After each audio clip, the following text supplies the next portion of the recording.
I'm really sorry that you can relate to the like covert essay experience that I had. It's just not something that any kid should have to go through.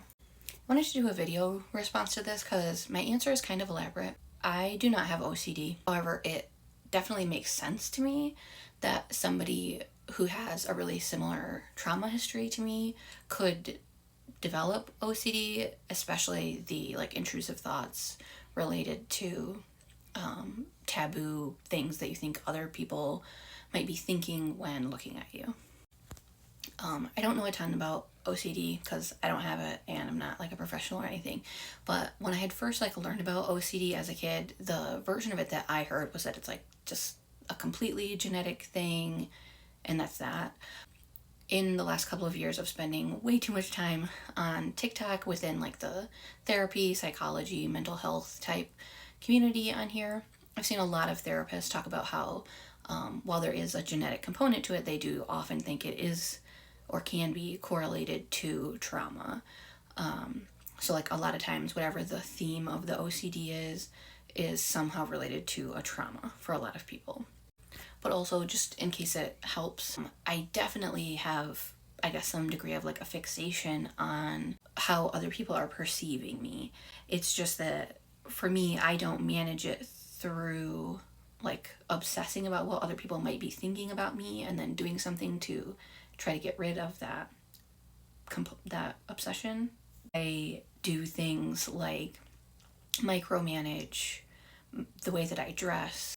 And I think that for me, that was probably because a whole lot of the commentary that I received was kind of blaming my clothing for this person's comments. Like the person who was treating me this way would often excuse their comments by blaming my clothing.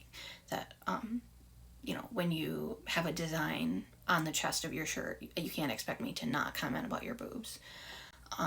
And so because they were really kind of handing me that narrative a lot of the time, I think that made it to where I was very aware of my clothing and tried to alter the way that I dressed in order to stay safe. I've worked on that some as I've gotten older, but there's still like I don't like wearing anything that I feel like draws attention to me. I still don't wear things that are directly across my chest. I don't wear like pants or any kind of bottoms that have like design on the butt. Different things like that. On the occasion where somebody in public like lingers at looks at me a certain way where I can tell that they like what I'm wearing or like think I'm pretty or whatever you want to say, that is super duper triggering to me.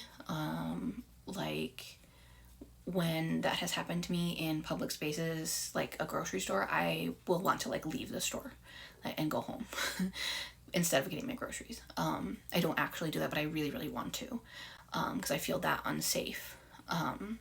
And so I think my brain goes from, oh, that person like lingered in looking at me or kind of had like a certain look in their eye, or like one time a guy winked at me.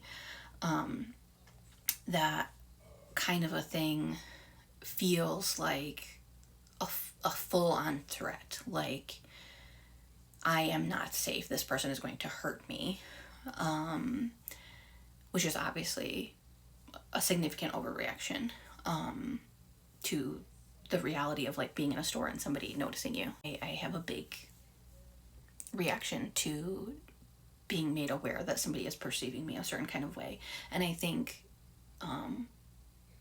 probably some percentage of the time it's not even like overtly sexual. It's, you know what I mean? Like there's a difference between like noticing somebody and thinking they look nice and like actively having like dirty thoughts about them or whatever.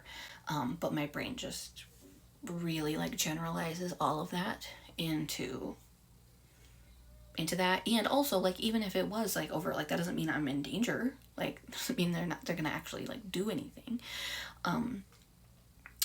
But yeah, so I think in general having significant challenges related to the way that people look at you or perceive you, or what they might think about you and your body, your clothes, etc., makes a lot of sense, and I can relate to it. I think it's just my like management system for the same anxiety is the same. Like, I think it sounds like we share that like core anxiety of, I don't want people to have like erotic thoughts about me.